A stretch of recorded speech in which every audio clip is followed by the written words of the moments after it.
Folo taona itsela no niasa nanao moniteur atao anatin'ny auto-école iray teto Antananarivo ary ankehitriny dia manana ny anazy manokana izy.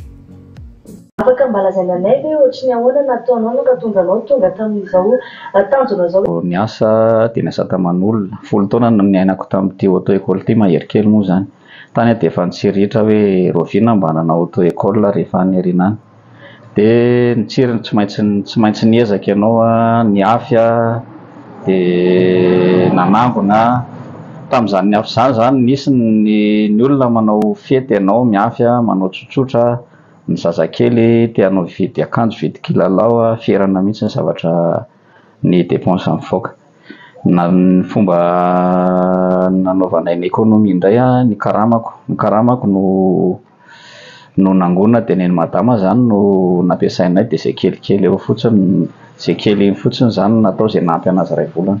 Tara ohatry ny ahoana ireo olona rehetra mampianatra ao anatin'ity auto-école Tsila ity? Ny auto-école rehetra moa zany, indrindra ny auto-école Tsila dia misy lalàna mifehy izy io.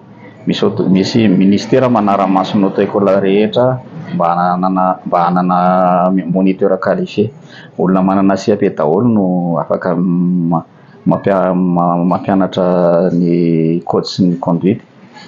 Araka miara-miasa amiko ato zao dia efa manana traika efa folo taona mahery mitovy aminay ihany. Niara-niasa tamiko tamin'ny auto-école iray izay ihany koa izy, dia izay nahatonga nanaka anazy. Izay zany amin'izao aloha dia amin'ny fanombohany dia tôbila raisaky kategoria ihany no ampiasainay. Fa miankina amin'ny mpanjifa sy miankina amin'ny fahamaroan'ny mpianatra ny tombony ho misimisy fa ny fanirinay dia hiakatra, dia miakatra ny fiarantsika rehefa any Erinany. Tolotra misy ato amin'ny auto-école Tsila dia misy ny izay dia mikarakara kategoria A, B, C, D. Ny permis A dia natokana ho an'ny moto mihoatra ny 125cc, permis B natokana ho an'ny fiara latsaky ny 3 taona sy 500, permis C natokana ho an'ny fiara milanja mihoatra ny 3 taona sy 500, ary ny permis D dia natokana ho an'ny transport en commun.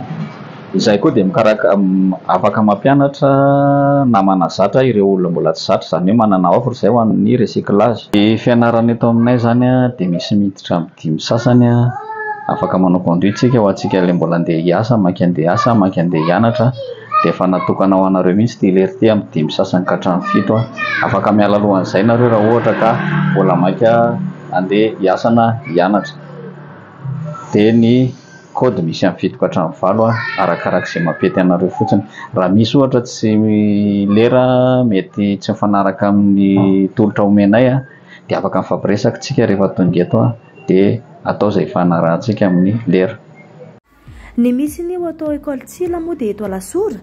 Raha mandeha bus Alasora na bus F dia miala eto amin'ny Arivato-be, ary eo amin'ny sampanana eo no mivily mandroso 100 metra mandeha amin'ny lalana Ambodivohindava.